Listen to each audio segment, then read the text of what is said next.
चला तर आपण आज रिपोर्टिंग करूया. हे माझं बीपासून तयार झालेलं डाळिंबाचं झाड. हे बहुतेक 2 वर्षात झालं असेल माझ्या अंदाजाने. याला बरेचदा पावसाळ्याच्या वेळेस फुलं येतात पण फळं अजून पकडलेलं नाही. आणि आता बघा, आता हे याची परिस्थिती थोडीशी अवघड झालेली आहे. हे आहे ना, आपण निसर्गाच्या सानिध्यात राहिलं ना, आपोआपच आपल्याला असं वाटते, अचानक मनात येते की हे झाड आता काढूया.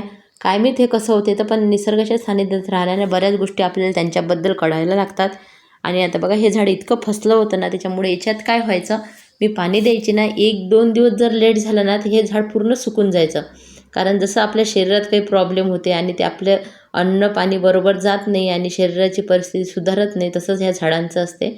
तसंच काहीसं झालं होतं. झाड बघा एकाच साईडने निघालेलं होतं, तसंच ते वाढलं. आणि इथे मी दाखवते की बागेमध्ये पक्षी बघा किती येते दाणे पाणी ठेवल्यामुळे. आणि माझं त्याच्यात पण लक्ष राहते अर्ध आपल्या कामामध्ये. म्हणजे खूप छान वाटते काम करता करता त्यांचा आवाज जेव्हा येतो कानावर, आणि समाधानही वाटते. आता बघा, आता हे झाड आहे ना, काढायला तुम्हाला कमी वेळ दिसत असेल, इथे भरपूर वेळ लागला बघा. मी हतोडी घेतली ठोकायला, कारण इतकं फसलेलं होतं हे झाड. वाटत होतं त्याच्यापेक्षा जास्त. आणि असं काम करायला खूप वेळ लागते आणि याला थोडेसे काटेसुद्धा असतात, ते पण हाताला टोचले. मग शेवटी म्हटलं चला आता परत काम करून बघूया. इथं बघा तुम्ही, जसा आकार होता किती कडक झालेलं होतं हे. याला पाणी मुळांपर्यंत भेटतच नव्हतं, पूर्ण माती कोरडी झालेली होती आणि झाड पूर्णपणे फसलेलं होतं. चला आता असं अर्ध कापूनच घेते आता पूर्ण आणि पुढं दाखवूया. जेव्हा झाड जुनं होते ना, तेव्हा आपण या परिस्थितीत त्याला कट केलं ना तर त्याला काहीच होत नाही. आणि नवीन झाड असेल तर तेव्हा मात्र ते नाजूक राहते. जसं आपलं कसं लहान मुलांचं नाजूक राहते, जसं जसं वय वाढते तसंच झाडांचं सुद्धा असते.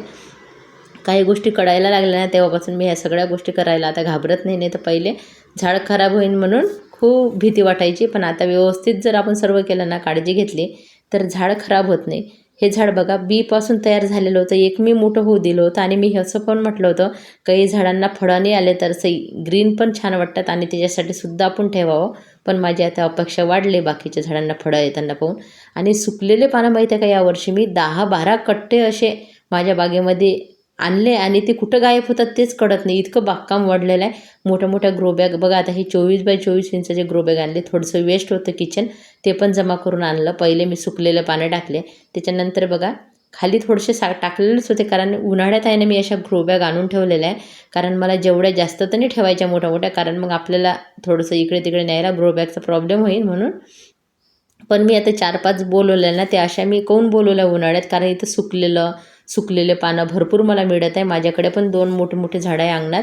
त्याच्यामुळं मग मी काय करते बघा, आता हे कार्डबोर्ड सर्व जे काही आपलं मातीमध्ये जाऊ शकते ना, ते सर्व टाकलेलं आहे. आणि जुनं झाड असेल ना, तर आपण काहीही त्याच्यात टाकलं ना, त्याला एवढी प्रॉब्लेम होत नाही. बघा, आता हे थोडंसं खत आणलेलं होतं मी, पूर्णपणे ऑर्गॅनिक आहे. त्याच्यामुळं शेणखत वर्मी कंपोस्टच दिसते हे. आणि म्हणून मी टाकते, नाही तर मी टाकलं पण नसतं, माझ्याकडे नसतं तर.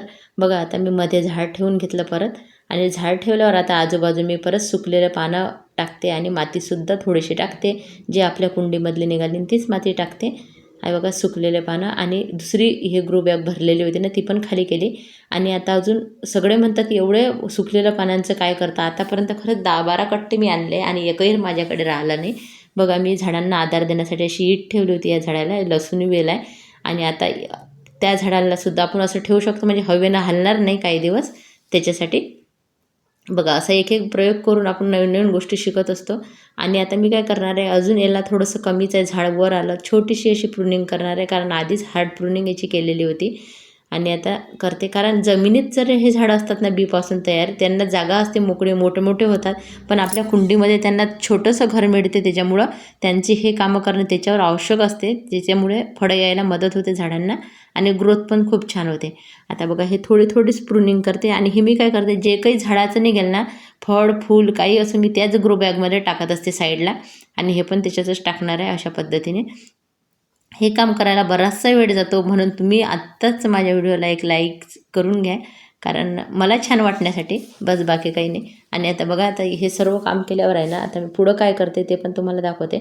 आणि आता याच्यावर मला सुकलेलं पानं अजून पाहिजे. आता गोडा झाले ना, तर परत मी त्याच्यावर सुकलेलं पानं देत असते. जेव्हा ग्रो बॅग असं खाली जाते ना वेस्ट भरलेलं, तेव्हा मी परत त्याच्यावर सुकलेले पानं टाकते. म्हणजे असं केल्यामुळे काय होते, मातीची कमतरता कमी होते आणि खताची कमतरता कमी होते. आणि हे काम करण्यामध्ये बराचसा, मी आली होती वॉटर लिली कमोडवर काम करायला, पण आज मनामध्ये हे आलं, म्हणजे अचानकच असं मनामध्ये येते आणि तेव्हा लक्षात येते हे झाड आता प्रॉब्लेममध्ये. आणि खरंच असते तेव्हा जेव्हा आपल्या मनात येते, म्हणजे किती निसर्गाला आपण समजायला लागलो आता हे मला कळायला लागलं. बघा आता असं मी दाखवते की असं लावलेलं आहे तुम्ही. आणि आता बघा हे उरलेले पानंसुद्धा परत मी याच्यातच टाकते. मला टाकायचे ते दुसऱ्या ग्रो बॅगमध्ये, पण याच्यावरून टाकते. मग नंतर थोडीशी आपण माती वगैरे टाकू शकतो. अशा पद्धतीने तुम्ही तुमच्या झाडाची काळजी घ्या आणि दाणे पाणी पण ठेवा माझ्यासारखे. खूप छान वाटते. बघा डाळिंबाचे झाडं भरपूर निघतात, पण आता मी ठेवणार नाही, एकच मोठं करते आणि एप्सम सॉल्ट टाकून थोडंसं पाणी दिलं. आजचा व्हिडिओ आवडत असेल ना चॅनलला सबस्क्राईब करायला विसरू नका. धन्यवाद सर्वांचे.